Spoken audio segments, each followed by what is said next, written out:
duas aulas vão ser minhas. Eu vou falar a primeira metade da nossa aula, eu vou falar sobre anestesia, e depois a gente vai falar um pouquinho sobre planejamento de incisões e alguns outros detalhes mais técnicos, tá? Então, meu nome é Anne Grotti, eu sou professora da Universidade Positivo. Então, como que a cirurgia, na verdade, nasceu, né? Hoje o que eu vou falar é de anestesia, mas a cirurgia moderna, ela existe por causa da evolução da anestesia e dos princípios de asepsia, porque antigamente, na cirurgia que era feita antes do século XIX, não existia anestesia, então, basicamente era uma barbárie, e os pacientes que ainda eram submetidos à cirurgia morriam de infecção. Então, esses dois itens foram o que realmente fizeram o nascimento da cirurgia moderna. Primeira anestesia geral, veja gente, a gente está em 2020, não faz tanto tempo assim, 1842 nos Estados Unidos. Esse é o anfiteatro onde foi feita a primeira anestesia geral. E parece loucura, mas também foi depois disso ainda que Lister enfatizou essa importância da gente limpar as mãos. Porque antes, como todos sabem, era até motivo de orgulho, né, ter um avental sujo ou uma mão suja. Então, eu acho que a gente, quando fala em anestesia, a gente tem que pensar que sem anestesia a gente não teria a cirurgia que a gente conhece hoje. O que a gente vai falar? A gente vai falar de anestesia local, que é o que a gente vai fazer no nosso projeto lá nas ilhas. Então, são substâncias, são drogas, que elas são injetadas localmente e elas interrompem o impulso nervoso. Como que ela faz isso? Ela bloqueia a geração e a propagação do potencial de ação entre essas células. O bloqueio é principalmente sensitivo, mas ele pode ser motor e autonômico mesmo com anestésico local. E o importante é que ele é reversível e temporário, tá? A primeiro anestésico local que foi descrito foi a cocaína. Então, a cocaína ela foi utilizada para cirurgias oftalmológicas, era vendida com muito orgulho pela Merck farmacêutica, só que ela tinha um pequeno efeito colateral que era a drogadição, né? Então, ela tinha essa dependência química, embora não tivesse isso em bula, e na sequência foram surgindo outros anestésicos, como a procaína, a lidocaína, veja, que a gente usa hoje, é uma medicação que tem mais de 70 anos, a bupivacaína e mais recentemente a ropivacaína. Um outro medicamento que foi utilizado, mas aqui foi para alívio de tosse, foi a heroína. Então, a heroína foi produzida pela Bayer com muito orgulho por muito tempo para melhorar a tosse. Então, para quem gosta de história, eu sugiro essas duas séries aqui. Então, um é uma ficção, que é o The Nick, que é baseado na história do Halsted, e o segundo é um documentário da BBC, que é a história da cirurgia. São 5 episódios, fala de anestesia, fala de plástica, de transplante, é realmente bem interessante. Mas então vamos para a aula propriamente dita. Qual que é o uso clínico dos anestésicos locais? Então a gente pode utilizar para bloqueio de terminação nervosa, como a gente pode usar para anestesia regional. O que são as anestesias regionais? A peridural, a raquianestesia e os bloqueios periféricos que a gente eventualmente vai precisar fazer. Ou ainda, os anestésicos locais, eles podem e hoje são bastante utilizados para controle de dor pós-operatório ou anestesia contínua com catéter durante a cirurgia. Vamos focar então naquilo que a gente vai falar mais, que é no mecanismo de ação local. Então, assim, mais especificamente, como que é o mecanismo de ação? Isso não vou pedir na prova, mas assim, é o bloqueio de canal de sódio na membrana neural que impede a despolarização do neurônio. Então, essa célula, ela deixa de receber estímulo, ou seja, é interrompido o estímulo entre o cérebro e os receptores de dor. Ele atua em todas as fibras nervosas, mas atua principalmente nas fibras de dor, mais do que nas simpáticas e temperatura e motor. Então é bem interessante isso, porque vocês que já tiveram a oportunidade de fazer alguma anestesia local, alguma cirurgia, eu sempre digo para os meus alunos, pergunte se está doendo, não se está sentindo, porque a anestesia local, o paciente sente, ele sente o tato, ele sente a temperatura, ele não pode sentir dor, porque o nosso bloqueio principal é no receptor da dor, tá? Tem algumas características que diferenciam um anestésico do outro. Então, Quanto mais solúvel em gordura, mais potente vai ser o anestésico local. Quanto maior a capacidade de se ligar à proteína, mais tempo vai durar o efeito. Por que isso é importante? Porque a gente precisa tomar algumas decisões quando a gente vai fazer o procedimento, principalmente qual o tempo que a gente vai levar nesse procedimento, qual a extensão desse procedimento, quanto de anestésico eu vou precisar usar. Então, a gente ter essa noção das propriedades químicas do anestésico é importante. Quais são os tipos, então, de anestesia local? Existe a anestesia tópica, que é uma anestesia superficial, a crioanestesia, que é uma anestesia que é feita através da diminuição da temperatura, crio de frio, anestesia de mucosa e olhos, e a anestesia infiltrativa, que é basicamente o que a gente vai fazer no nosso projeto, além dos bloqueios de nervo periférico. Aqui são 3 pomadas, que são utilizadas para anestesia superficial. O que a gente consegue a gente consegue fazer uma cirurgia utilizando essas pomadas? De forma alguma, a gente não consegue, mas a gente consegue eventualmente fazer um peeling, fazer um laser ou tirar um ponto de uma criança, porque, a absorção através de pele e mucosa desse anestésico é menor, né. E esse é um aparelho aqui do lado que chama Fredo, que é um aparelho que ele permite uma anestesia através do frio. A gente também não tem disponível, não vejo assim muita praticidade a gente levar isso num barco, então a gente vai fazer a anestesia realmente local. Então, qual que são os anestésicos locais mais utilizados? O mais comum de todos é a lidocaína, a gente conhece por xilocaína. Ela tem uma apresentação de 1 ou 2%, e apesar de ter quase 70 anos de idade, ele tem uma ação bastante segura, né? Ele é utilizado como anestésico e também é utilizado como antiarrítmico. As características dele, quando a gente vai fazer um planejamento, é que ele tem uma baixa latência, ou seja, o início da anestesia começa rapidamente, tem uma duração média para baixa, então isso é importante. Se a gente vai fazer um procedimento que vai demorar 1, 2 horas, a gente não pode usar a lidocaína, a gente tem que escolher um anestésico mais adequado para isso. Mas a grande vantagem da lidocaína é que ela tem uma toxicidade baixa. Então, particularmente nós que estaremos numa situação especial, né, longe de um centro maior, a lidocaína vai ser a nossa substância de eleição. A bupivacaína, ou neocaína, ela tem uma característica, ao contrário da lidocaína, ela dura mais tempo. Ela leva um pouco mais de tempo para começar o efeito, mas ela dura mais tempo. Então, quando a gente busca uma analgesia mais longa, a bupivacaína é interessante. Às vezes, aqui no hospital, a gente vai fazer um lipoma maior, a gente faz essa infiltração com bupivacaína, mas porque a gente tem um suporte hospitalar por trás. Por quê? A bupivacaína tem uma média para alta toxicidade sistêmica. A ropivacaína é um pouco mais moderna, ela é mais ou menos uma mescla entre a lidocaína e a bupivacaína. Ela tem uma duração maior e uma toxicidade baixa, mas ela tem um impeditivo que ela é muito mais cara do que uma lidocaína. Então a gente usa, mas a lidocaína acaba sendo mais versátil para a gente. Vocês devem ter ouvido falar já de, para usar a lidocaína com ou sem vasoconstritor, né? O vasoconstritor, no caso, é a adrenalina. Para que serve? Por que usa com? Por que usa sem? Então, a adrenalina, ela tem vários efeitos benéficos, né, para a nossa anestesia. O primeiro deles é a vasoconstrição. Então, lógico que a gente está fazendo um procedimento, a gente não quer ter um sangramento, ou a gente quer ter o menor sangramento possível. Então, a adrenalina nos ajuda nisso. Ele prolonga o efeito da anestesia. Então, se a gente falou ali que dura 1 hora, 2 horas a lidocaína associada à adrenalina, ou a lido com vasoconstritor, ela vai ter um efeito um pouco mais prolongado e reduz também a toxicidade, tá?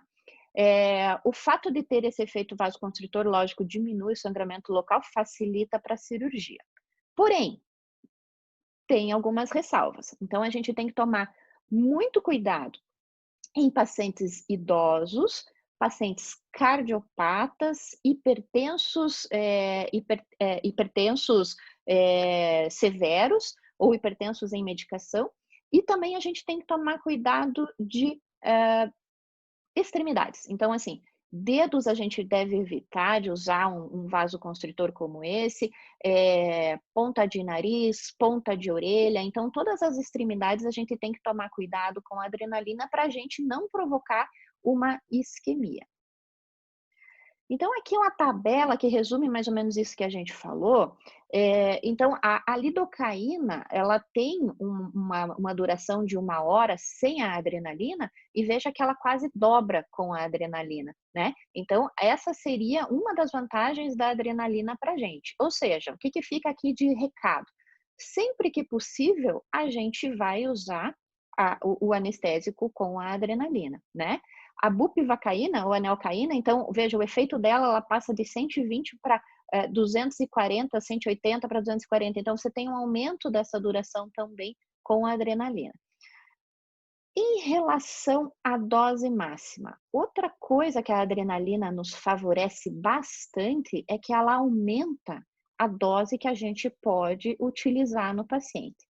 Se tem uma coisa, que eu quero que vocês saiam daqui hoje sabendo, é calcular dose máxima de anestésico, tá, gente? Eu acho que isso é de fundamental importância, a gente vai fazer um exercicinho sobre isso, mas o que a adrenalina nos permite? Se vocês forem ver aqui, a lidocaína sem adrenalina, a gente tem uma dose máxima, com adrenalina a gente tem uma dose máxima de 7 miligramas por quilo.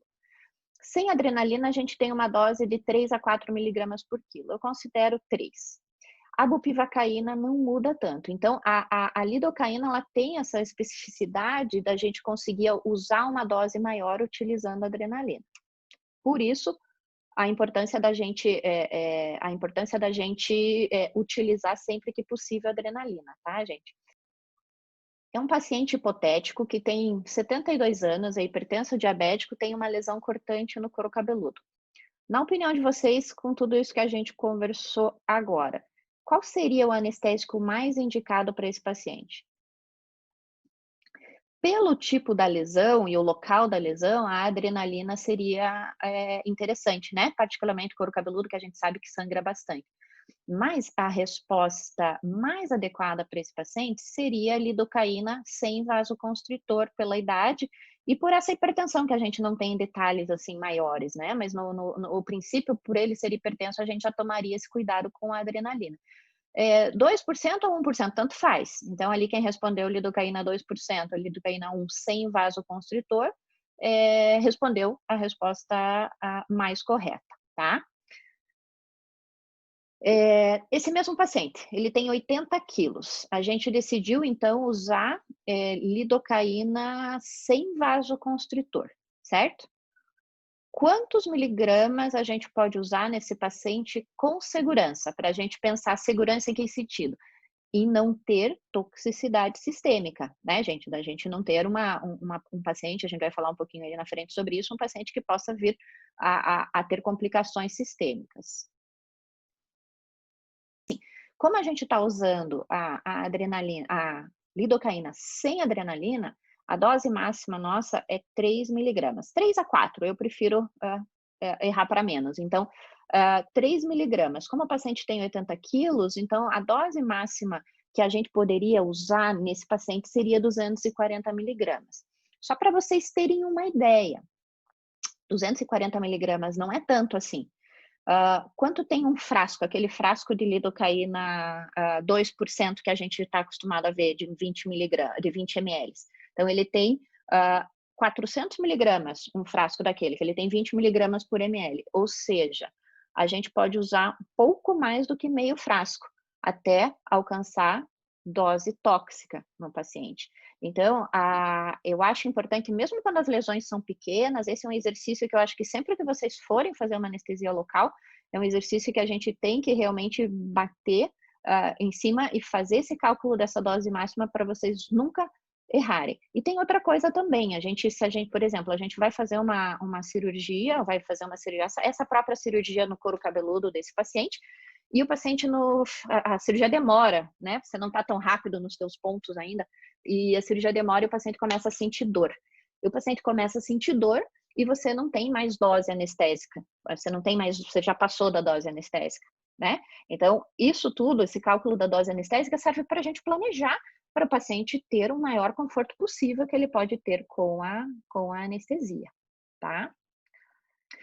O que a gente tem que ter de cuidado antes da anestesia, gente? Então, assim, isso é muito, muito, muito importante. A gente tem que ter a identificação correta do anestésico. Essa foto que está ali está extremamente ilustrando mal o que eu estou querendo dizer, né? Está sendo aspirado um líquido sem etiqueta, sem nada de um frasco. Isso é inadmissível, né?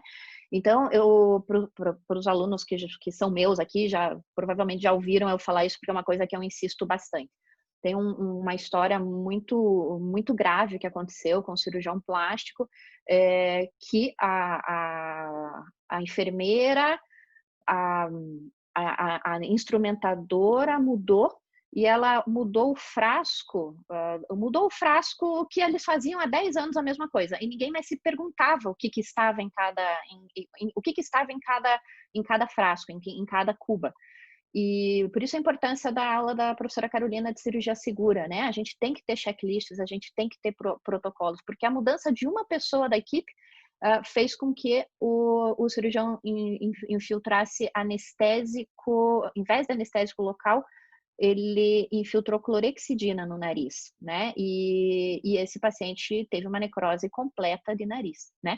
Então, assim, é muito importante que a gente identifique o que está usando. Além disso, a gente tem que ver se o paciente tem se o frasco tem vasoconstrição, né? Tem adrenalina ou não, porque a gente acabou de ver no slide anterior que isso vai definir dose máxima. Então, a identificação correta do anestésico é importantíssima por toda a equipe cirúrgica, tá? Cálculo da dose máxima sempre, nem que seja como exercício, mas sempre. Técnica de asepsia e antisepsia. Aspiração sempre para a gente evitar um hematoma, para a gente evitar fazer uma infiltração intravascular desse anestésico. A gente vai falar um pouquinho sobre as agulhas, as melhores agulhas para serem utilizadas e o preparo da pele, tá? Então, a gente sempre aspira o anestésico do frasco com uma agulha mais grossa, né? Uma agulha aqui, geralmente 25 por 12, uma agulha um pouco mais grossa, mas a gente jamais pode fazer uma anestesia com uma agulha grossa assim. A melhor anestesia para você fazer um botão anestésico, ou melhor agulha para fazer um botão anestésico, é a agulha de insulina, que é essa agulha aqui, que ela tem 0,45 por 13. Então, sempre que a gente for fazer essa infiltração, quanto mais fina a agulha, maior o conforto do paciente. Quanto mais lenta a infiltração do anestésico, maior o conforto do paciente, tá? E a gente tem que lembrar que os nossos pacientes vão estar acordados, então são pacientes que eles vão estar ansiosos, eles vão reclamar, então quanto melhor a gente fizer a anestesia, melhor o procedimento vai ser para todo mundo. Como que a gente faz essa anestesia, né, na técnica de infiltração local? Preferencialmente a gente faz numa lesão pequena, a gente faz um leque, uma aspiração lenta sempre, como eu falei, a infiltração rápida é dolorosa. A gente sempre procura aspirar para ver se não está dentro de um vaso, para a gente não fazer essa infiltração intravascular. E quando a gente for movimentar a agulha, a gente retrocede a agulha e reintroduz. Não precisa sair da pele, mas a gente não gira a agulha lá dentro da pele. Por quê? Porque ali a gente pode fazer um hematoma, né? Se vocês forem ver, todas as agulhas elas têm um bisel, que é uma parte cortante. Então a gente retrocede e volta. Esse exemplo aqui é um exemplo que ele é difícil, a seringa que está sendo utilizada aqui é uma seringa difícil de aspirar, uma seringa de 20 ml, você não tem, a não ser os meninos com mão grande, você não tem uma mão grande para você conseguir puxar o êmbolo. Então, eu sempre faço anestesia local com seringa de 5 ml, 10 ml no máximo, que a gente consegue fazer essa aspiração, que sempre que vocês forem injetar qualquer coisa em qualquer paciente, vamos aspirar, tá, gente? Essa segunda imagem aqui mostra uma lesão um pouquinho maior, onde eu não consigo fazer um ponto de entrada só. Então, a gente pode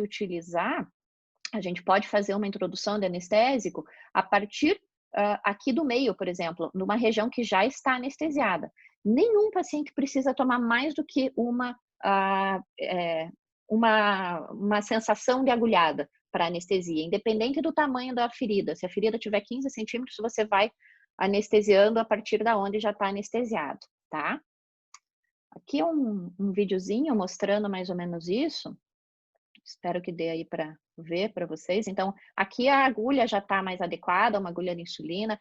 A seringa já é uma agulha, já é uma seringa mais adequada, que você consegue fazer essa aspiração. Então, você vai, puxa o êmbolo e você aspira para ver se não tem sangue. Lógico que uma agulha de insulina, você não vai fazer uma infiltração absurda intravascular, não vai fazer um hematoma tão grande, mas ainda assim a gente tem que tomar cuidado, porque, por exemplo, a bupivacaína que a gente comentou, que tem uma toxicidade maior, se a gente fizer uma infiltração de bupivacaína intravascular, a gente pode fazer uma parada cardíaca, tá?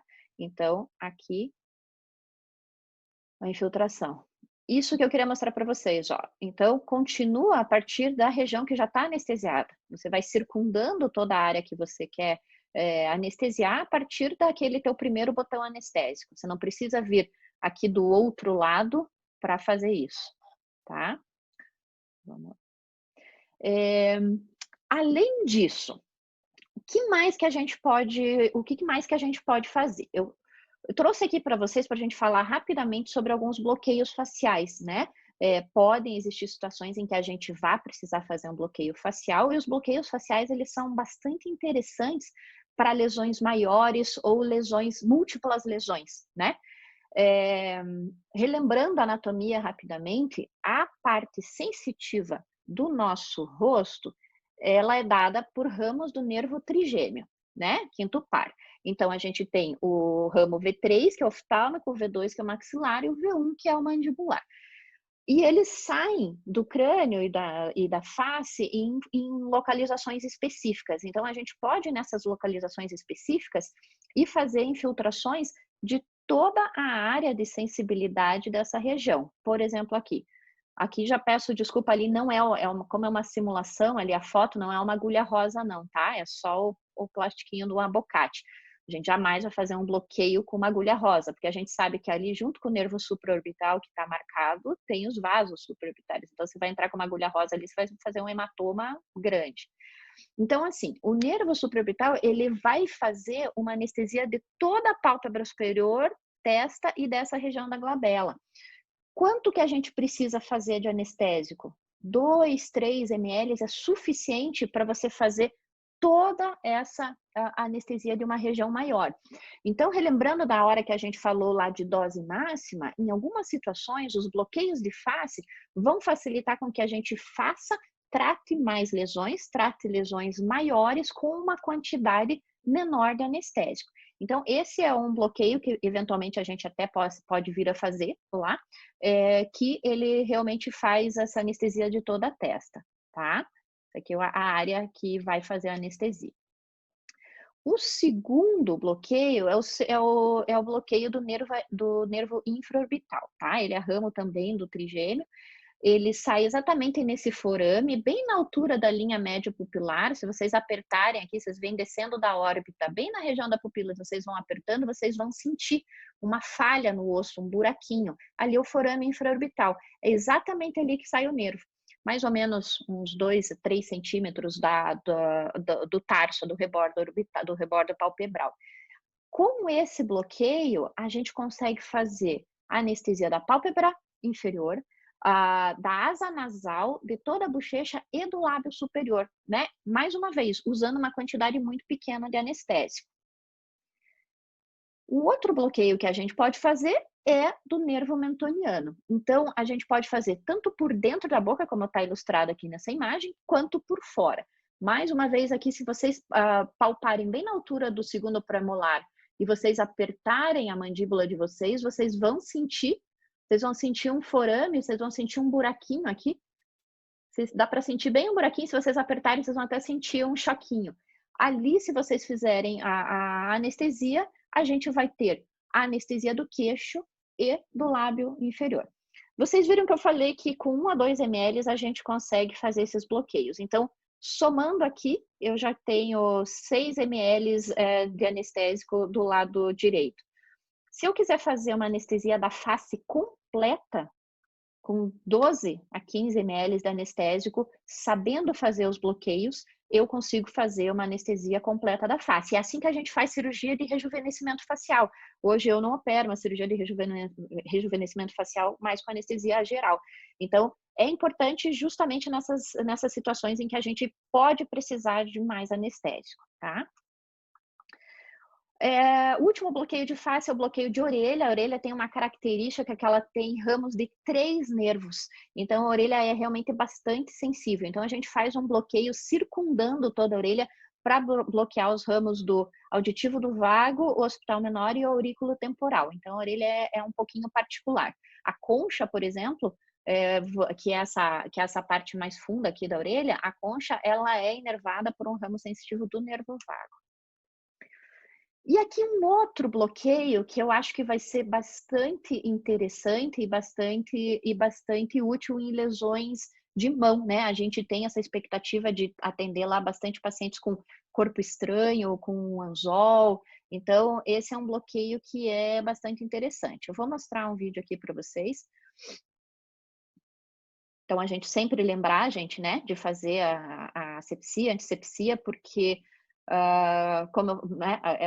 uma das complicações da técnica anestésica é infecção.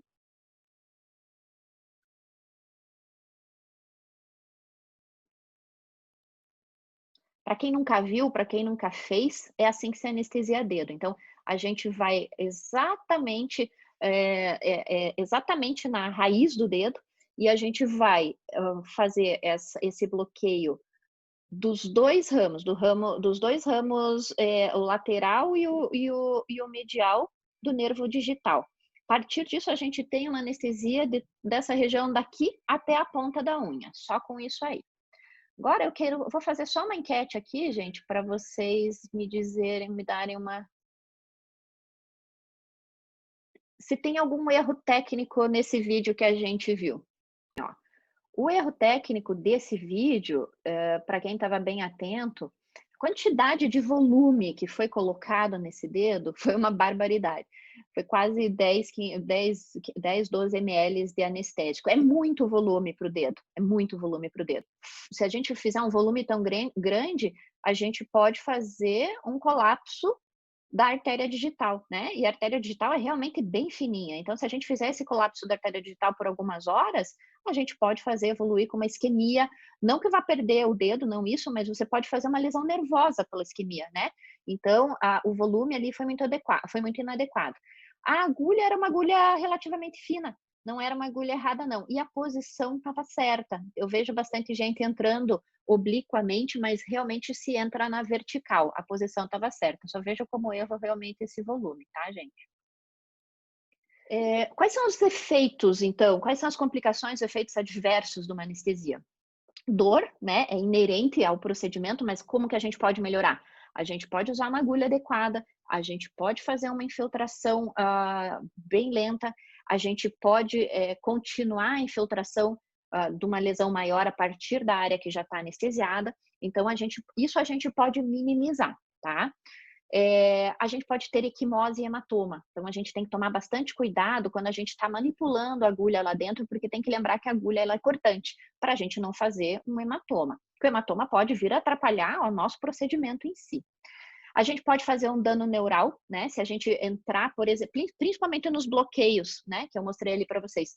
Se a gente fizer uma lesão e uma infiltração anestésica exatamente no nervo, eventualmente fazer um hematoma ali, a gente pode fazer um dano neural que pode eventualmente ser permanente. Se a gente não tomar os devidos cuidados de técnica de asepsia, a gente pode causar uma infecção, até um abscesso na área em que a gente fez essa infiltração. No caso de um volume muito grande de anestésico, como nesse vídeo que eu mostrei para vocês, ou, por exemplo, utilizar um anestésico com vasoconstritor em extremidades, a gente pode sim ter necrose de dedo, necrose de ponta nasal, necrose de ponta de orelha. Então, a gente tem que escolher bem o anestésico antes da gente fazer essa infiltração. Cegueira e diplopia, a gente tem que tomar cuidado com infiltrações periorbitárias, porque a gente tem uma comunicação da carótida interna com a carótida externa aqui. Então, às vezes, infiltrações que a gente faz externamente, elas podem embolizar para o sistema de carótida interna e artéria da retina. Como que a gente evita isso? Infecção a gente evita fazendo asepsia, o hematoma a gente evita fazer múltiplas punções e tenta usar uma agulha mais fina. A punção vascular a gente faz essa aspiração, a gente aspira para ver se não está dentro de um vaso. A gente evita usar adrenalina, evita muito volume. E para lesão de nervo, se na hora que você faz anestesia o paciente sente um choque, tira a agulha e refaz, tá? Porque você entrou dentro desse nervo. Quais são os efeitos sistêmicos? A toxicidade, que a gente já falou, que é dependente de uma ou outra medicação, né? Existem reações alérgicas, existem reações vagais, isso é bem comum. Os pacientes às vezes estão bastante ansiosos, bastante nervosos. Na hora que você começa a anestesia, esse paciente um mal-estar, né? Faz um processo de sudorese, às vezes tem uma queda importante de pressão arterial. Então a gente tem que escolher bem o paciente, né? Não é todo paciente que dá para fazer um procedimento com anestesia local puramente. O uso de vasoconstritor, ele nos protege, né? De alguma forma, ele aumenta a dose necessária para essa toxicidade. Então, como eu disse, se não houver nenhuma contraindicação, ele deve ser utilizado. E a gente tem que tomar cuidado com interações medicamentosas, uso de anticoagulantes, usos de outros remédios para cardiopatias. Quais são os sinais, então, de intoxicação, tá, gente? Quando a gente chega no nível de 3 a 6 microgramas por ml de lidocaína, primeira coisa que o paciente vai queixar é tinitos e gosto metálico na boca. Se o paciente falar que ele está com gosto metálico na boca ou está sentindo um barulho no ouvido, recalcule que a tua dose você errou no teu cálculo lá atrás. Agora, se isso evoluir para doses de picos plasmáticos maiores, de 5 a 9, o paciente pode ter espasmos, tremores. Agora, se passar de 10, o paciente pode ter convulsões, e se passar de 20, esse paciente pode entrar numa parada cardíaca. Daí a importância do cálculo de dose máxima, tá? Qual que é a conduta? Colocar o paciente numa posição de Trendelenburg, oxigenar e ventilar, garantir via aérea, se tiver convulsão, manejar com diazepam endovenoso, fazer manobras de ressuscitação, reposição de fluidos e, eventualmente, encaminhar esse paciente para UTI. Como que a gente evita a intoxicação, gente? Aí é a gente que evita. A intoxicação ocorre quando a gente não calcula adequadamente a dose do anestésico que a gente vai usar. E vamos lembrar que aonde a gente vai estar fazendo esses procedimentos. A gente não pode se dar ao luxo de fazer uma cirurgia que possa evoluir com uma intoxicação. Como a professora Silvânia já falou, cirurgias maiores, situações, né, que exijam mais anestésico, a gente vai encaminhar para o continente. Mas a intoxicação é um erro nosso, é um erro de cálculo e é um erro de planejamento realmente, tá? E quais são as contraindicações para anestesia local? Existem pessoas que são alérgicas ao anestésico, é muito raro, mas existe. Pacientes que têm instabilidade muito severa de pressão arterial, também a gente evita fazer isso, porque geralmente esse paciente vai fazer algum pico hipertensivo e pode fazer um evento relacionado a isso, né? Paciente com distúrbio psicológico ou paciente que não queira, né? Contraindicação absoluta para anestesia local é o paciente dizer que não quer anestesia local, né? Mas um paciente muito ansioso, um paciente que tenha um distúrbio psicológico um pouquinho mais importante, ele não é o paciente indicado. Vocês perceberam que tudo isso depende muito da cooperação do paciente para funcionar, né? Pacientes também que tenham doenças sistêmicas graves, como doenças hepáticas ou doenças renais muito, muito importantes, também não cabe a gente fazer um procedimento ambulatorial dessa forma. E na gestação a gente tenta evitar o uso da adrenalina, ou seja, se a gente souber que a paciente está grávida, a gente realmente adia as cirurgias que são dispensáveis. A segunda parte, né, a segunda aula que está ligada, né, diretamente ali o que a gente falou, depois de anestesiar, o que a gente faz, né? Primeira parte a gente já conseguiu, a gente já aprendeu, a gente já sabe fazer o cálculo, a gente não vai intoxicar ninguém. Então, agora a gente tem que planejar o que a gente vai fazer. Eu vou falar algumas coisas, eu acho que a professora Silvânia na semana que vem vai falar mais sobre as lesões específicas, Mas a minha ideia aqui é falar mais de princípios, é falar de não vou falar de lesões específicas, né, que eu acho que ela vai falar na semana que vem, mas para a gente falar realmente de alguns princípios. Primeiro de tudo, né, vocês já tiveram isso anteriormente, a gente tem que sempre, tudo bem, o paciente chegou, a gente tem que fazer avaliação pré-operatória de comorbidade, uso de medicamentos, de algum anticoagulante. Não dá para operar ninguém, isso é uma outra coisa que vocês puderem sair daqui com isso muito claro na cabeça de vocês, que a gente não faz qualquer tipo de procedimento sem o consentimento do paciente, sem o acordo do paciente. Eu acabei de falar ali em relação à anestesia.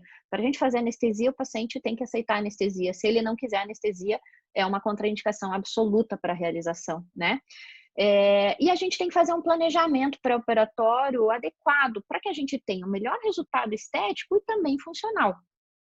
Baseando isso, lógico, a gente tem que pensar no processo de cicatrização do paciente, mas a gente pode favorecer isso ou não. Então, o objetivo desse planejamento das incisões é que a gente tenha esse melhor resultado estético com uma distorção mínima. Então, os princípios que a gente vê como importantes no planejamento de incisões, primeiro, é evitar a lesão de estrutura subjacente. O que eu quero dizer com isso? É que a gente tem alguns locais no nosso corpo, no nosso organismo, em que algumas estruturas importantes estão superficiais. Então, a gente tem que saber a profundidade do que a gente está fazendo e saber o que tem lá embaixo, ou seja, a gente tem que saber a anatomia. Segundo, a gente tem que orientar e planejar essa incisão com o tamanho mais adequado e orientação, posicionamento mais adequado possível dentro de cada situação. E por último, a gente tem que fazer tudo isso e ainda a gente tem que evitar uma alteração anatômica decorrente desse procedimento que a gente vai fazer, né? Porque essas alterações anatômicas é que vão causar sequelas. Então, em relação à lesão de estrutura subjacente, a maior parte das lesões que a gente vai tratar são lesões superficiais, são lesões que estão entre o tecido subcutâneo, aqui amarelo, e a derme, que está aqui em rosa. Então, a maior parte das lesões de pele que a gente vai tratar, elas estão nessa região aqui. Se for um lipoma, ele está um pouco mais profundo, mas também está aqui nessa região acima da fáscia. Então, se a gente estiver vendo músculo, se a gente estiver vendo uma fáscia profunda, muito provavelmente a gente passou da espessura que a gente precisava estar, tá? Então, a maior parte das nossas lesões vai ser mais ou menos nessa altura. Isso eu vejo que os alunos às vezes têm um pouco de dificuldade para saber se abriu a derme, né? Passo o bisturi, abri a derme, já estou no músculo. Não, eles ainda nem abriram a derme. Então, a derme é branca, como dá para ver aqui mais ou menos nessa figura, né? A derme branca aqui meio rosadinha. E a gordura, ela tem esses glóbulos, ela é amarela e ela tem essa composição de glóbulos. Esse branco que a gente vê aqui no fundo é a fáscia. Todo músculo é recoberto por uma fáscia, né? Então, a hora que você incisar, se você afundou muito a mão, você vê uma coisa branca, pare, dê uma olhadinha, porque você está provavelmente na fáscia. E abaixo da fáscia a gente tem um músculo que já é mais característico, já é mais fácil de identificar.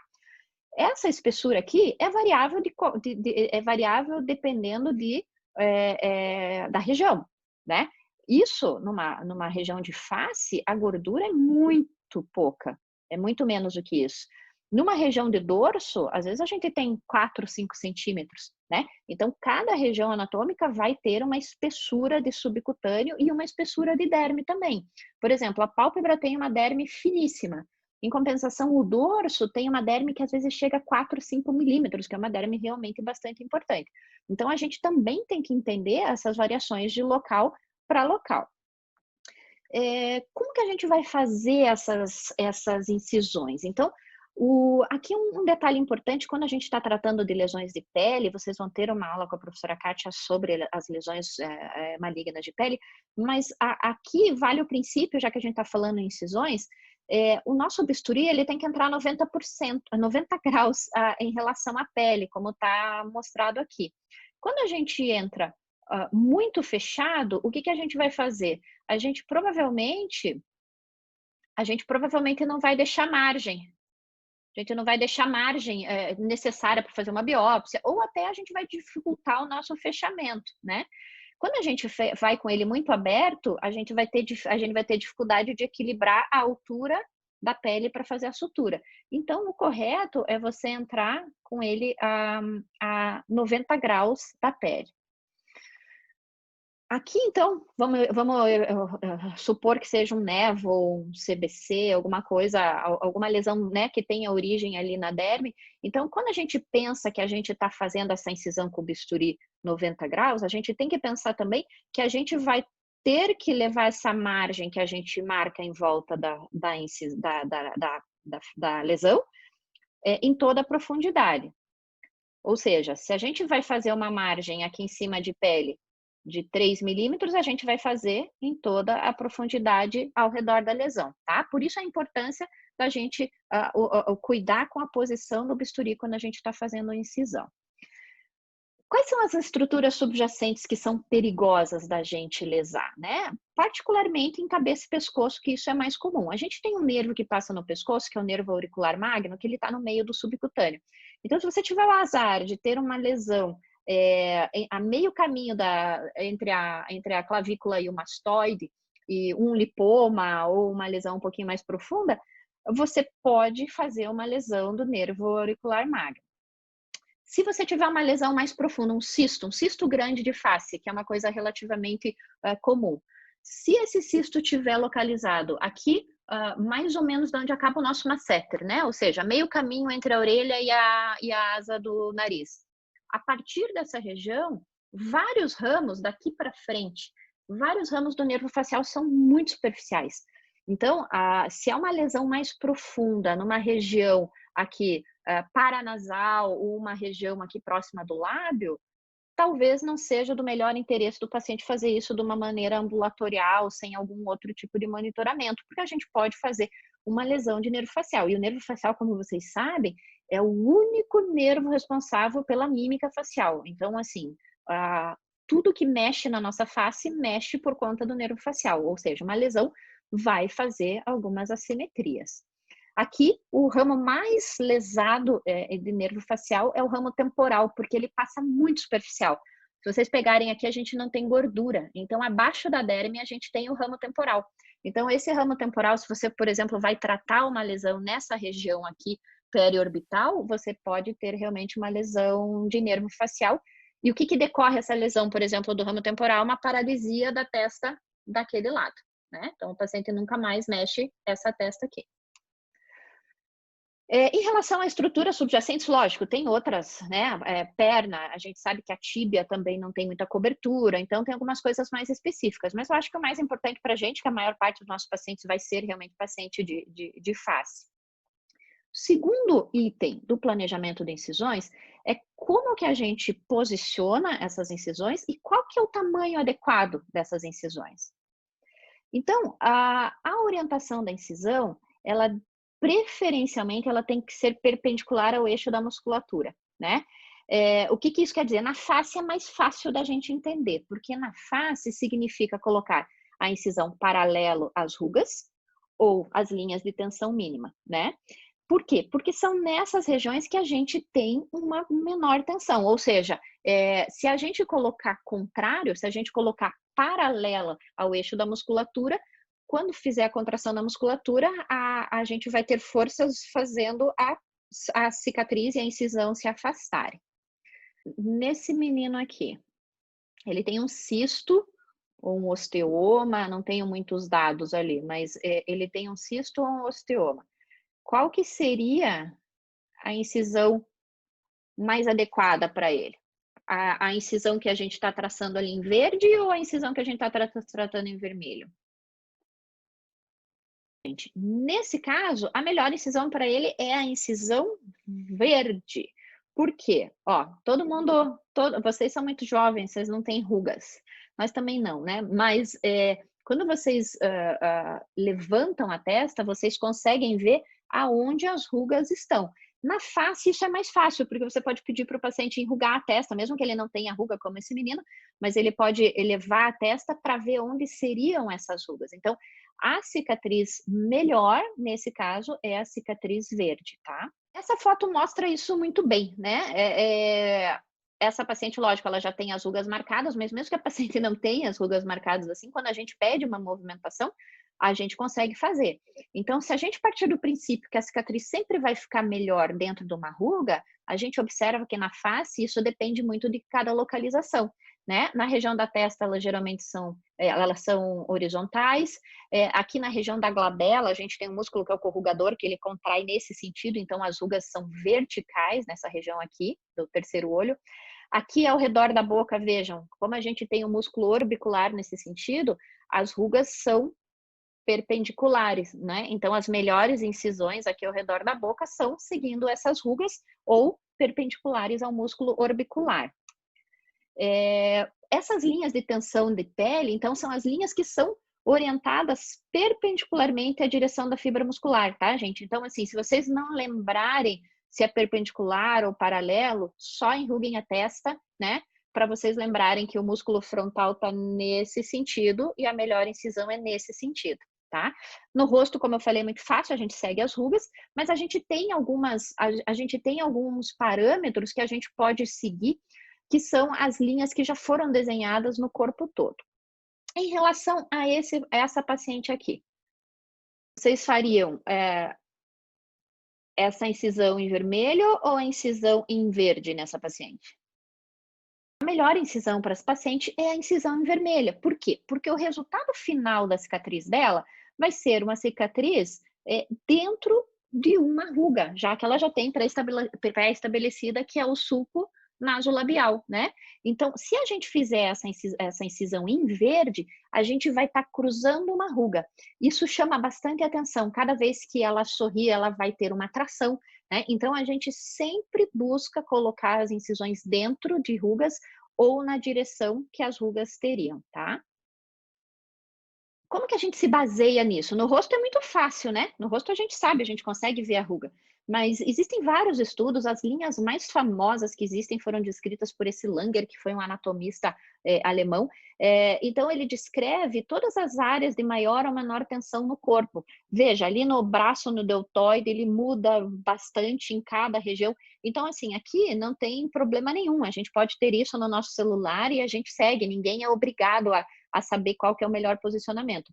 É lógico que se você sabe que o teu músculo reto abdominal, ele tá nesse sentido, a incisão transversal é melhor, né? Então, se a gente souber o grande grupo muscular, qual é a direção dele abaixo daquela região, é mais fácil. Mas isso não tem problema nenhum a gente colar, tá? Em relação à orientação e tamanho adequado da incisão, isso é uma coisa que eu vejo que existe bastante dúvida. A proporção mais adequada, gente, quando a gente vai fazer uma ressecção de uma lesão, é essa proporção de 3:1, tá? Então, a gente faz, por exemplo, aqui a gente está suspeitando que seja um CBC, uma lesão pré-maligna, a gente vai dar a margem, né, em volta dessa lesão, e essa medida aqui, se for 1 centímetro, a nossa medida da nossa elipse vai ser 3, tá? Então, a proporção estética para evitar aqueles dog ears, aquelas orelhas, é a melhor 3:1. Só para vocês verem aqui, então, mais ou menos isso. Aqui você tem uma lesão pigmentada, que você vai dar uma margem, né, para mandar para a biópsia, vai dar uma margem aí de 2, 3 milímetros, e você vai transferir aquela medida que você tinha para... Por que que existe essa proporção de 3:1? Para permitir a sutura primária, né, gente? Se a gente fizer uma proporção de 2:1, você vai ficar tendo que compensar as orelhas dos dois lados para fechar. Então, é por isso que a proporção é 3:1. Aqui é só para vocês verem novamente, né, para a gente ter essa noção de profundidade.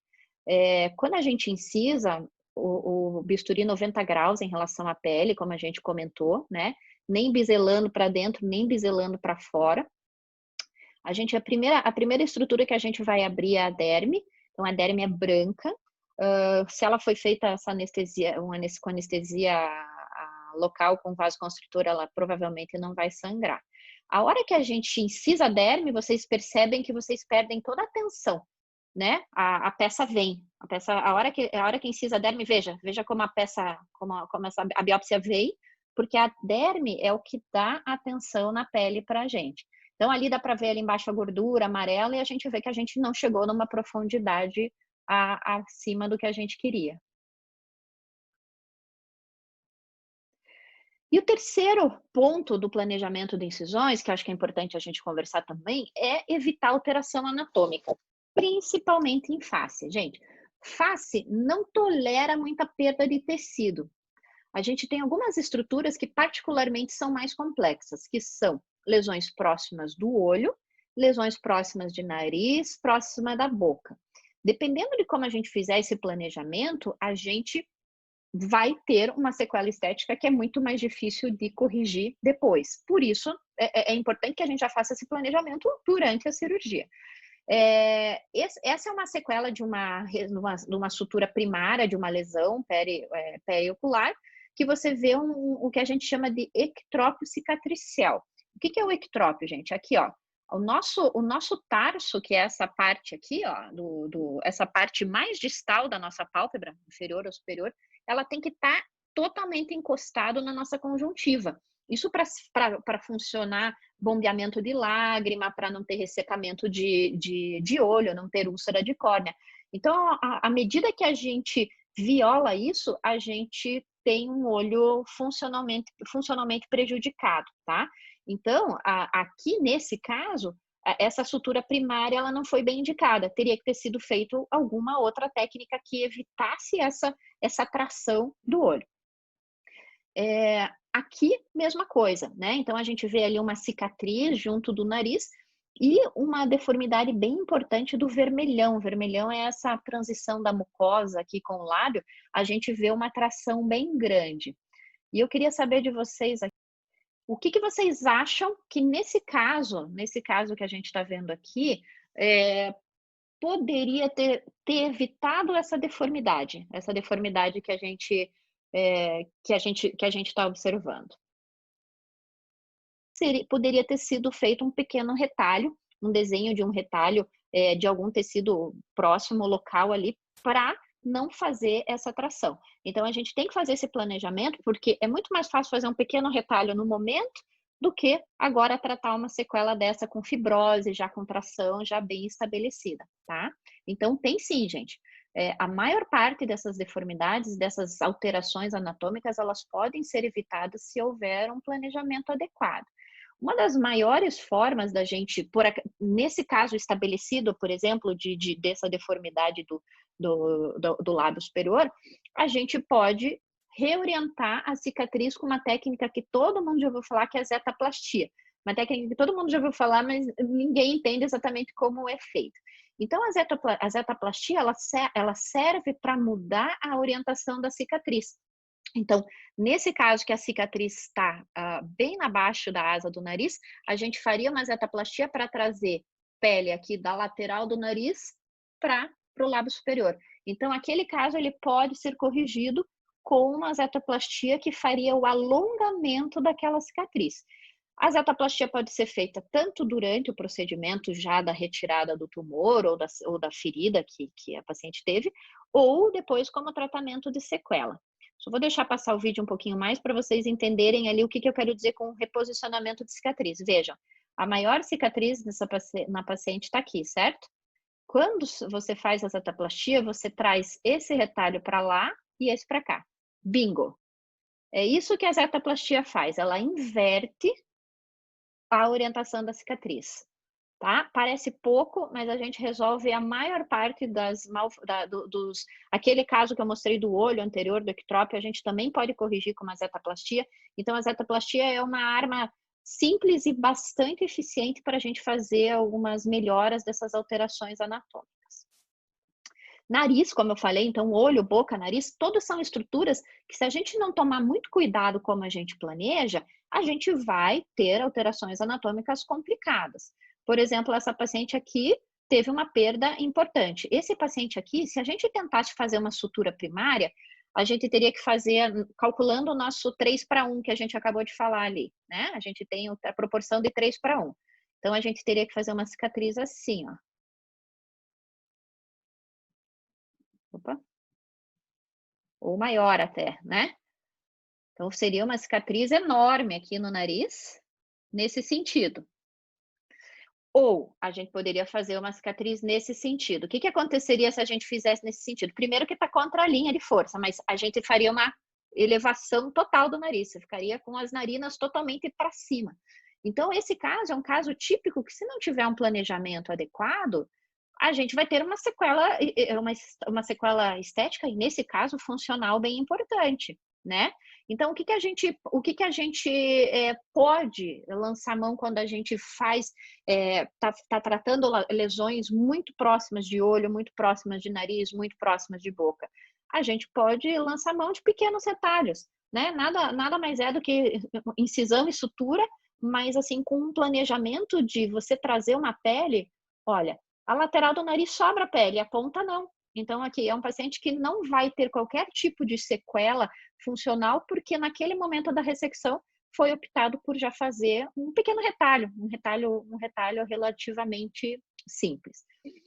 Então, essa primeira parte é só para a gente enfatizar que realmente esses princípios de você orientar adequadamente a incisão, você evitar alguma alteração anatômica mais importante e você evitar lesar estruturas subjacentes, vai resolver 90% do problema. A partir daí é a parte técnica, né? Então, qual que é o objetivo da nossa sutura, né? Vamos falar um pouquinho de sutura em si. O objetivo é aproximar a pele, realmente aproximar e não estrangular. A gente não tem a gente não precisa segurar toda a cirurgia no ponto, até porque isso não funciona de maneira geral. A gente tem que tomar muito cuidado com a manipulação de tecidos, a gente tem que ser o menos traumatizador possível para os tecidos. O cirurgião tem que ser muito delicado, o auxiliar tem que ser muito cuidadoso com afastadores. A gente tem que evitar deixar espaço morto. Não sei se todo mundo entende o conceito de espaço morto, mas o espaço morto é, por exemplo, assim: você vai tirar um lipoma. Aquele lugar onde o lipoma morava, onde o lipoma estava, na hora que você retira, ele é um espaço que vai ficar vazio e vai estar propenso a juntar líquido. Esse líquido pode infectar, pode virar um abscesso. Então, o que a gente precisa fazer quando a gente planeja essa sutura é também diminuir esse espaço que ficou vazio pela ressecção de uma lesão que a gente fez, tá? Qual que é o objetivo de qualquer síntese, né? Qual que é o objetivo de sutura? Primeiro, é diminuir espaço morto, porque o espaço morto está muito relacionado com as complicações. Vocês vão ter uma aula na semana que vem, mas com as complicações de ferida. O objetivo segundo é manter essa ferida fechada até que a cicatriz, por si só, aumente a sua força têncil. E isso aumenta gradativamente dia a dia, né? Então, a gente precisa manter essa força têncil enquanto a cicatriz, o colágeno ainda não está depositado lá, não está mantendo essa força por si só. A gente tem que aproximar os bordes da ferida de uma maneira estética e também funcional, como a gente viu, né, nessa primeira parte que eu mostrei para vocês, onde a gente tem que realmente fazer esse planejamento de evitar um paciente que vai ficar com a boca aberta porque a gente fez uma sutura que ele não permite mais tomar água. Então, a gente tem que fazer esse planejamento. E o outro objetivo da síntese é a gente diminuir o risco de infecção e também de sangramento. Então, esses são os objetivos principais de sutura. E daí me perguntam qual que é qual que é o melhor tipo de sutura? Uma simples interrompida, uma simples contínua, Donati, intradérmica, ou depende, tenho que avaliar. A resposta que eu queria realmente é depende, né? Todo mundo pergunta, mas é melhor fazer o intradérmico, é melhor isso? Depende. Vamos conversar um pouquinho sobre isso, depende do quê? Tipo da ferida, né? Se é uma região, como a gente comentou, o dorso é uma região que você tem uma derme maior, uma derme mais grossa, a pálpebra ou a face, você tem uma derme mais fina. A localização anatômica, você está perto de uma articulação, você vai ter mais tensão ou não, você está numa dobra cutânea, está numa ruga da face, você não vai ter qualquer tipo de tensão, né? Isso é uma coisa que a gente precisa pensar. Qual que é a espessura da pele ali, né? Se é uma espessura mais fina, se é uma espessura mais grossa, se está na articulação ou está numa região que vai movimentar muito, a gente supõe que vai ter uma tensão maior. E qual que é o objetivo de resultado estético? O objetivo de resultado estético é sempre o melhor possível, mas é lógico que face é um lugar que a gente tem que ter uma preocupação muito grande com o resultado estético. A gente pode fazer essa sutura, essa síntese de várias maneiras. O mais comum que a gente está acostumado e que a gente vê muito são os fios de sutura, né? São as suturas que utilizam fios, agulhas, é o que a gente acaba vendo mais. Mas existem outras opções, existem grampos, existem colas, existem outras opções também de sutura. Basicamente, gente, qual que é o melhor tipo de sutura? Eu acho que esse é um grande princípio. Para vocês que estão começando, é a que você sabe fazer melhor. O que quer dizer saber fazer melhor? É aquela sutura em que você não vai esquemiar demais a ferida, é aquela sutura onde você vai deixar a derme absolutamente equilibrada com a derme do outro lado, sem degrau, sem estar muito apertada. Então, assim, a sutura que está uma aproximação perfeita, se ela for feita com uma sutura simples ou com um intradérmico, tanto faz. Desde que a técnica e os princípios sejam respeitados, tanto faz. Mas existem algumas particularidades. A sutura mais comum, a sutura que basicamente a gente resolve 99% dos nossos problemas, é a sutura simples interrompida, né? A sutura que vocês fazem no pronto-socorro, a sutura que a gente eventualmente faz em cirurgia. Ela é muito fácil. Ela é fácil no sentido de que você consegue ponto a ponto ir equilibrando aquela tua sutura. Ah, puxei um pouquinho demais, você pode voltar, você pode reequilibrar. Ah, nesse ponto eu peguei um pouco mais de um lado do que do outro. Porque, por exemplo, qual que é o grande segredo de uma sutura? Se você vier de um lado, opa,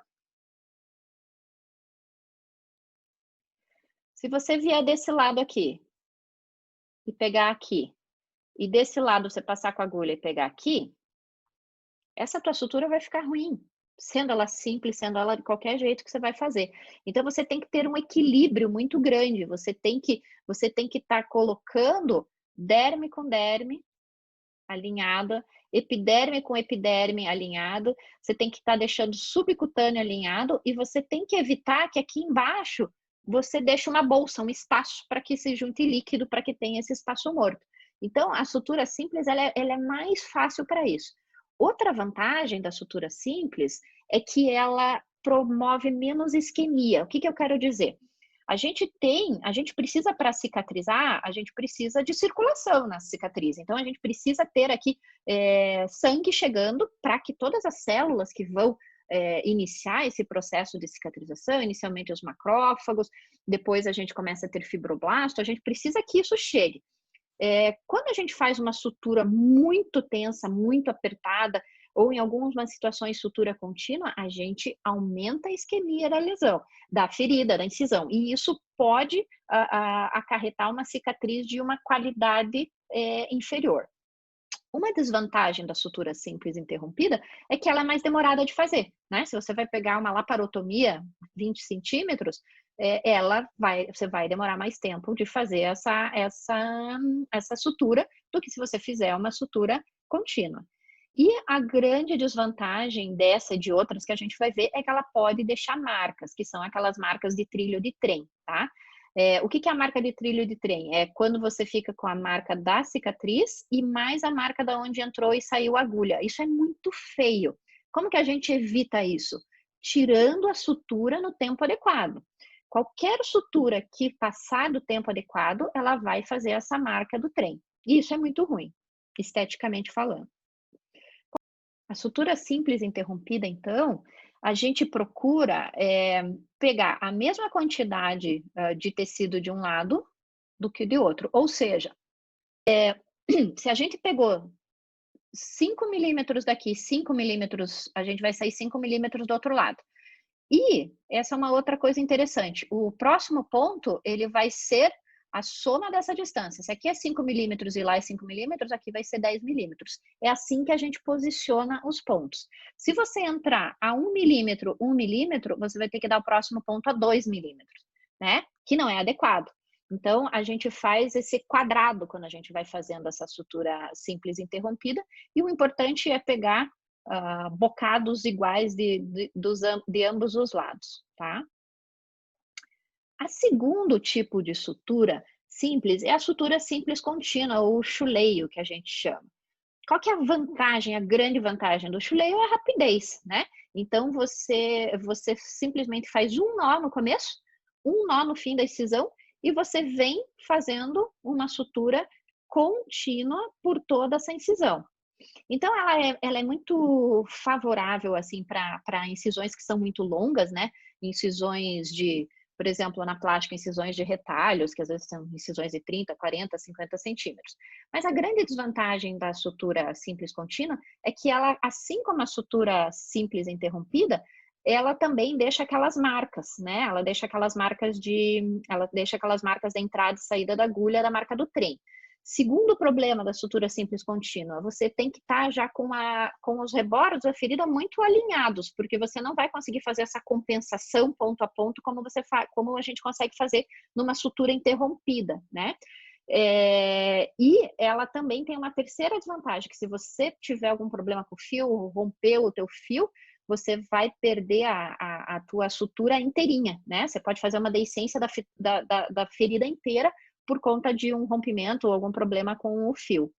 Então, mas ela tem a sua utilização, ela é utilizada em algumas situações, que nem eu disse, na plástica mesmo a gente usa em algumas situações, na cirurgia ortopédica também, na própria cirurgia abdominal. O chuleio contínuo ou a sutura contínua ancorada, quando que a gente usa isso? No meu entender, a sutura ancorada, ou chuleio ancorado, ela é muito isquemiante. Então, em locais que serão visíveis, né, locais em que a gente vai ver essa cicatriz, eu não acho que ela é muito adequada, porque ela pode realmente deixar uma marca um pouco mais importante, além de ser mais esquemiante. Então, a grande vantagem dela no couro cabeludo, quem já fez sutura de couro cabeludo ou já viu uma neurocirurgia, já viu que o couro cabeludo ele não para de sangrar o tempo inteiro, né? E se você pega o cautério e começa a cauterizar o couro cabeludo inteiro, você vai fazer uma alopécia, você mata todos os folículos pilosos ali, você vai deixar o paciente careca. Então, a sutura, o chuleio ancorado, ele é interessante para esse tipo de situação, tá?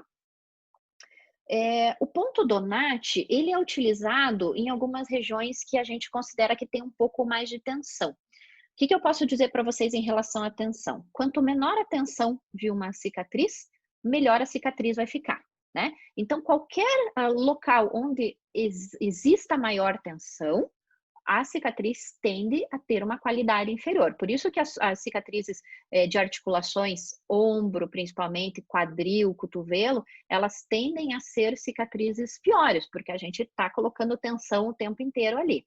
Mas o Donati, ele se presta bastante para cirurgias, como eu falei, próximas de articulação, próximas de grandes grupos musculares, porque como ela entra, né? Ela entra e sai.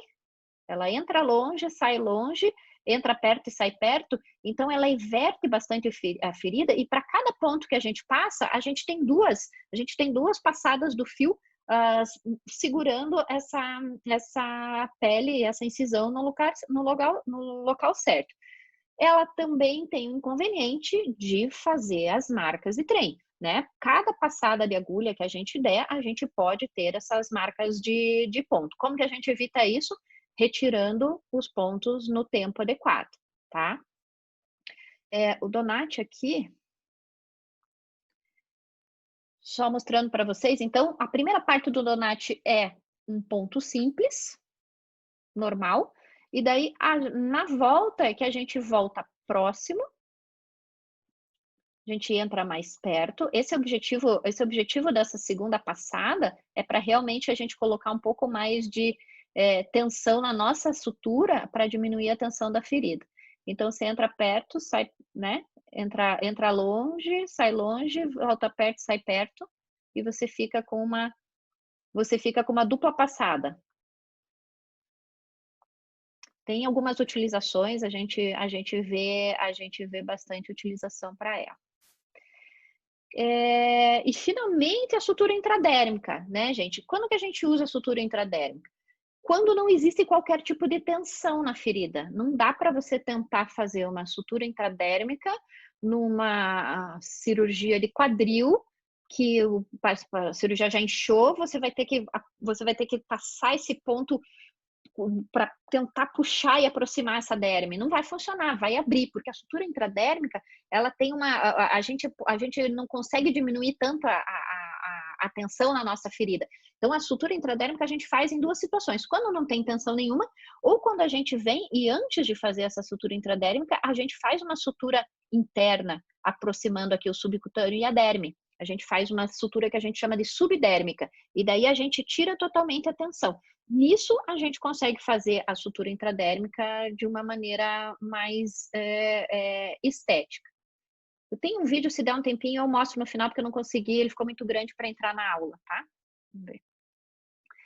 E grampo, gente, quando que dá para usar grampo? Grampo, a grande vantagem é que ele é rápido de aplicar, é muito barato, se usa muito em emergência, principalmente fora do país, em cirurgia ortopédica também. Mas o grampo, ele seguindo os princípios da sutura, ele faz o mesmo efeito da sutura, mas você não retirar o grampo no tempo adequado, a cicatriz realmente é de uma qualidade bastante ruim, principalmente essas marcas de entrada aqui, entrada e saída do grampo. Ela tende a ter, uma cicatriz que a gente, cirurgião plástico, tende a fazer bastante revisão. E a gente tem as colas. Quando que a gente pode usar cola, gente? A gente pode usar cola mais ou menos quando a gente pode fazer um intradérmico. Se a gente pode fazer um intradérmico, é porque a gente não tem tensão. Vejam, essa ferida ali é uma ferida que foi fechada a ponto subdérmico e não existe tensão nenhuma. Ou eu faço uma sutura intradérmica, ou eu passo uma cola. A vantagem dessa cola, particularmente desse vídeo, é que a cola ela faz como se fosse uma impermeabilização da ferida. Essa cola, essa tela vai ficar mais ou menos 20, 30 dias com o paciente. Então, o paciente, depois de 6 horas, pode tomar banho. Então, ela tem essa praticidade assim do conforto. Então, a primeira fase dessa aplicação dessa cola específica é você passar aquela tela. E depois, esse é um líquido muito parecido com o Dermabond, só que o Dermabond, não sei se alguém já usou, o Dermabond, ele funciona, ele polimeriza quando você quebra. Tem um vidrinho dentro do frasco, você quebra e você junta os dois líquidos. Nesse caso aqui, a polimerização e o efeito de cola, ele funciona quando a cola entra em contato com a tela. Então, ele faz uma vedação, assim, bastante interessante. Então, a cola, ela serve só nos casos em que a gente teria a indicação de fazer o intradérmico, tá, gente? Porque quando a gente não tem quando a gente tem tensão na ferida, não tem cogitação, não tem cabimento a gente pensar numa cola.